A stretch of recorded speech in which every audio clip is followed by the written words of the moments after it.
Madam government వాళ్ళది వచ్చిందని మాట మార్చినామన్నా నువ్వు సినిమాలకి అంటావా మరి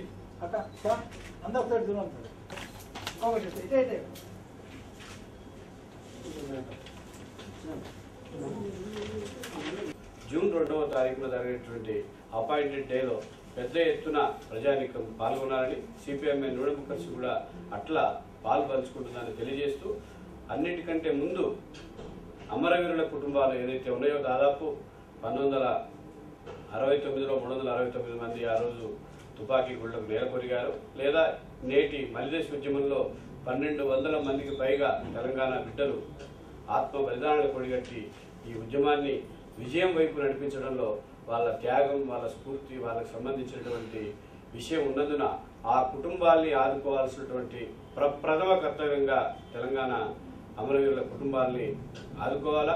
ప్రతి కుటుంబానికి 10 లక్షల రూపాయల నగదు సాయాన్ని ఇవ్వాలా. దాంతోపాటు అర్హతను బట్టి ప్రభుత్వ ఉద్యోగం లేదా వీరుని బట్టి గ్రామీణ ప్రాంతంలో అయితే తప్పనిసరిగా వాళ్ళకి 5 ఎకరాల పొలం భూమిని ఇవ్వాలనేటువంటిది మేము డిమాండ్ చేస్తా ఉన్నాం. ఈ పోలవరం నిర్మాణం 4 రాష్ట్రాల్లో ఉన్నటువంటి ప్రజలు వ్యతిరేకిస్తున్నారు.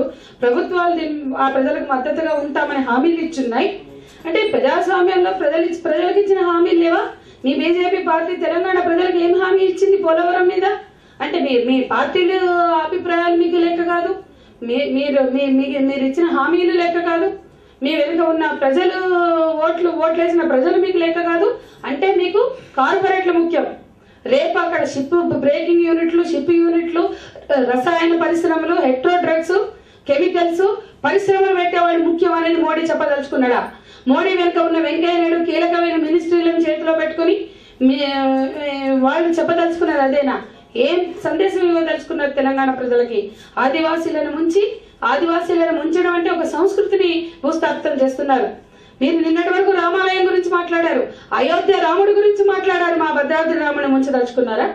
అయోధ్య రాముడు అని చెప్పి ఇటుకలు పట్టుకుని ఊరేగి అధికారంలోకి వచ్చిన వాళ్ళు భద్రాచలం రాముడిని ముంచి ఏం చేయదలుచుకున్నారు? బోడజాతి కంపెనీలకి పట్టం కట్టదలుచుకున్నారా? వెంకయ్య నాయుడికి చంద్రబాబు నాయుడికి పట్టం కట్టదలుచుకున్నారా?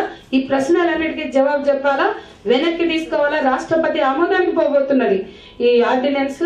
ఇది అప్రజాస్వామికం, అన్యాయం. ఇప్పటికే మోడీ మీద ప్రజలకి చాలా డౌట్లు ఉన్నాయి. ఒక అఖండ విజయం అని చెప్పుకుంటున్నారు, ఇది విజయం కాదు. ఇది